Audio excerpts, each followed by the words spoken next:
Əmək Mühafizəsi Mərkəzi 23 may 2023-cü il tarixində Dövlət Başçısının fərmanı ilə Əmək və Əhalinin Sosial Müdafiəsi Nazirliyi yanında Dövlət Əmək Vəzifəçiliyi Xidmətinin işinin optimallaşdırılması, əmək mühafizəsi və iş yerlərində attestasiyanın keçirilməsi sahəsində idarəetməni təkmilləşdirilməsi məqsədi ilə xidmətin tabeliyində Əmək Mühafizəsi Mərkəzi publik hüquqi şəxs yaradılmışdır.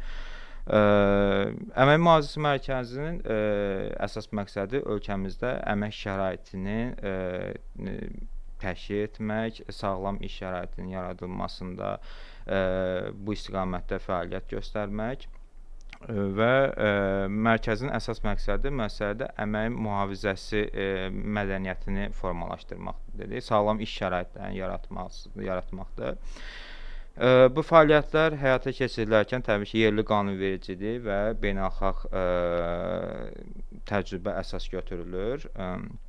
Xüsusilə də Beynəlxalq Əmək Təşkilatının 155 saylı konvensiyasına uyğun olaraq bu fəaliyyətlər təşkil olunur.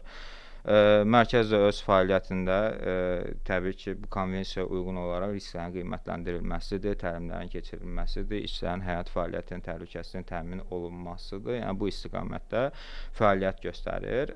Fəaliyyət istiqamətləri çox şaxəlidir, genişdir.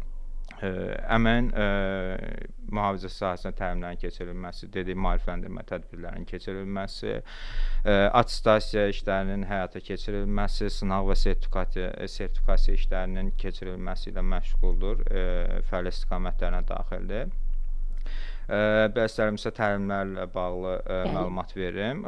Xüsusilə bu son illərdə bizim prioritet istiqamətlərdən biri işğaldan azad olunmuş ərazilərdə maarifləndirmə tədbirlərinin keçirilməsi ilə bağlıdır. Bu tədbirlərdə biz təbii ki, həmin ərazilərdə fəaliyyət göstərən, işə götürənlər və işçilər üçün maarifləndirmə tədbirləri təşkil edirik. Bu tədbirlər 2023-cü ildən bəri davam etdirilir.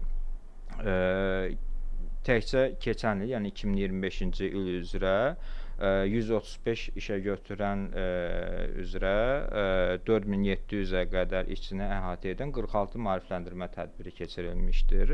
Həmin tədbirlərdə əmək mühafizəsi, iş yerlərində risklər, baş verə biləcək təhlükələr və onların qarşısının alınması istiqamətində tədbirlərin görülməsi, bunlarla bağlı, onların hüquqları ilə bağlı məlumatlar işə götürənlərə və işçilərə çatdırılmışdır. Bizim fəaliyyət istiqamətimiz təbii bununla yekunlaşmır.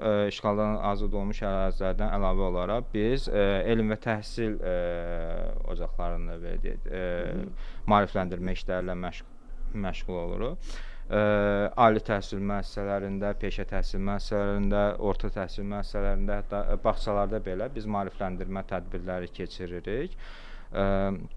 Və bədbəxt hadisələr baş vermiş müəssisələrdə biz maarifləndirmə tədbirləri keçiririk. Və başqa bir istiqamət üzrə biz ixtisası mühəndis olmayan səthə mütəxəssislərinə yönəlib maarifləndirmə təlimləri, tədbirləri və təlimləri keçirilir Əmək Mühafizəsi Mərkəzi tərəfindən.